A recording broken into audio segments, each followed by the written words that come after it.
پیشاب کے قطروں کا علاج۔ پیشاب کے قطرے کس وجہ سے آتے ہیں؟ کیا سبب ہے کہ انسان کو پیشاب کرنے کے بعد 1 سے 2 منٹ کے بعد میں پیشاب کے قطرے آتے ہیں؟ اگر آپ بھی پریشان ہیں، آپ کو بھی پیشاب کرنے کے بعد میں پیشاب کے قطرے آتے ہیں، یا آپ کو ایسا لگتا ہے کہ آپ کے مثانے میں پیشاب رک گیا ہے یا نلی میں پیشاب رک گیا ہے، آپ پریشان ہوتے ہیں، پیشاب کرنے کے بعد کبھی کھڑے ہوتے ہیں، کبھی بیٹھ جاتے ہیں، پھر کھڑے ہوتے ہیں، پھر بیٹھ جاتے ہیں، اور 5 منٹ لگ جاتے ہیں پیشاب کرنے میں۔ تو اگر آپ کے ساتھ بھی ایسا ہوتا ہے تو آپ ہماری اس پوری ویڈیو کو دیکھیں، انشاءاللہ آپ کے پیشاب کے قطروں کی سمسیا ہمیشہ کے لیے ختم ہو جائے گی۔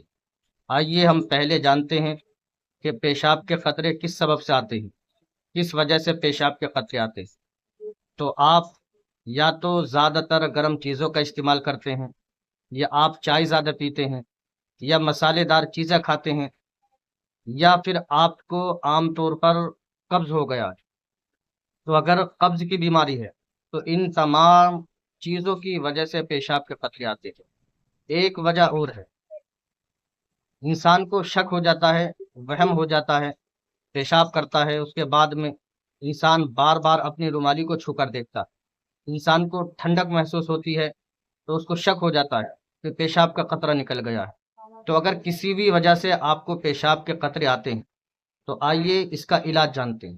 آپ کو کرنا یہ ہے کہ آپ اگر قبض یا دیگر گرم چیزوں کی وجہ سے آپ کو اگر پیشاب کے قطرے آتے ہیں تو آپ جو ہے شربت بازور معتدل یا شربت الناب، ان دونوں شربت میں سے بھی کوئی شربت خرید لیجئے، 25 ml صبح، 25 ml شام استعمال کیجئے۔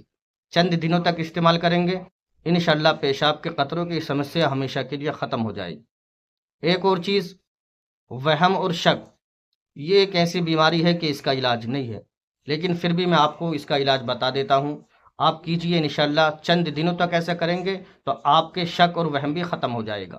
اس کے لیے کرنا یہ ہے، پیشاب کرنے کے بعد آپ اپنے ہاتھ پر تھوڑا سا پانی لیں، اس کے چند چھینٹے اپنے رومالی پر مار لیں، رومالی پر آپ چھینٹے مار لیں گے، کھڑے ہو جائیں گے۔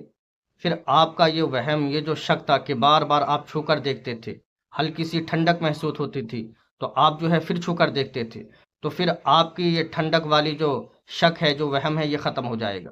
آپ کو یقین ہو جائے گا کہ میں نے پانی کے چھینٹے مارے ہیں، اس کی ٹھنڈک محسوس ہو رہی ہے، کوئی پیشاب کا قطرہ نہیں نکلا ہے۔ اگر آپ اس طرح سے بھی چند دنوں تک کریں گے تو آپ کے پیشاب کے قطروں کی سمسیا ہمیشہ کے لیے ختم ہو جائے گی۔ آپ یہ